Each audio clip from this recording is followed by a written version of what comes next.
Stephanie. Gordon Elgley's sudden death came as a shock to everyone, not least himself. One moment he was in his study, 7 words into the 25th sentence of the final chapter of his new book. The darkness rained upon them, and the next he was dead. A tragic loss, his mind echoed numbly as he slipped away. The funeral was attended by family and acquaintances, but not many friends.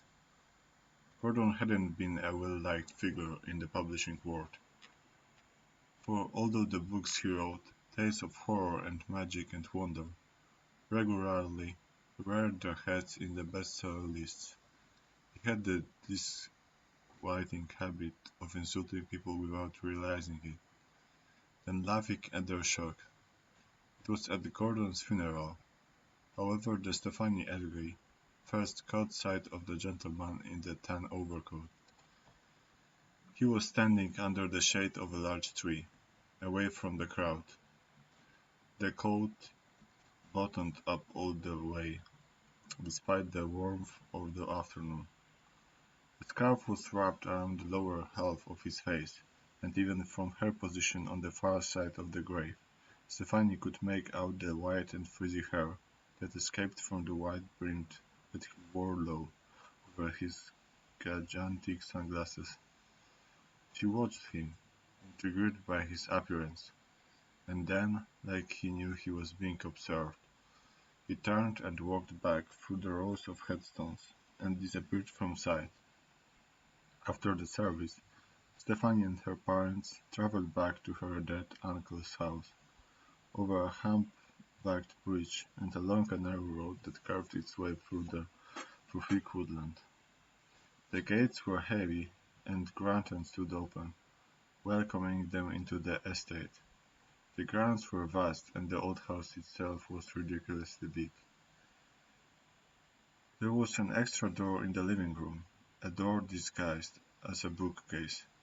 When she was younger, Stephanie liked to think that no one else knew about this door, not even Gordon himself. It was a secret passageway, like in the stories she had read and she had made up, adventures about haunted houses and smuggled treasure.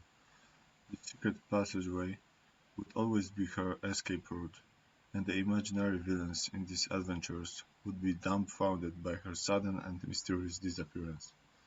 But now this door, this secret passageway, stood open and there was a steady stream of people through it, and she was saddened that his little piece of magic had been taken from her.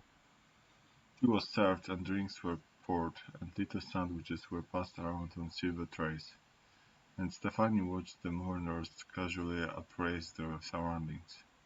The major topic of hushed conversation was the will. Gordon wasn't a man who inspired, or even demonstrated, any great affection, so no one could predict who would inherit his substantial fortune. Stephanie could see the greed seep into the watery eyes of her father's other brother, a horrible little man called Fergus, as he nodded sadly and spoke somberly, and pocketed the silverware when he thought no one was looking. Fergus' wife was a thoroughly dislikable, sharp-featured woman named Beryl. She drifted through the crowd, deep in unconvincing grief, praying for gossip and digging for scandal. Her daughters did their best to ignore Stephanie. Carl and Krista were twins, 15 years old, and as sore and vindictive as their parents, whereas Stephanie was dark-haired, tall, slim, and strong. They were bottle-blondie, stumpy, and dressed in clothes that made them bulge in all the wrong places. Apart from their brown eyes, no one would guess that the twins were related to her. She liked that. It was the only thing about them she liked. She left them to their pretty glares and snide whispers and went for a walk.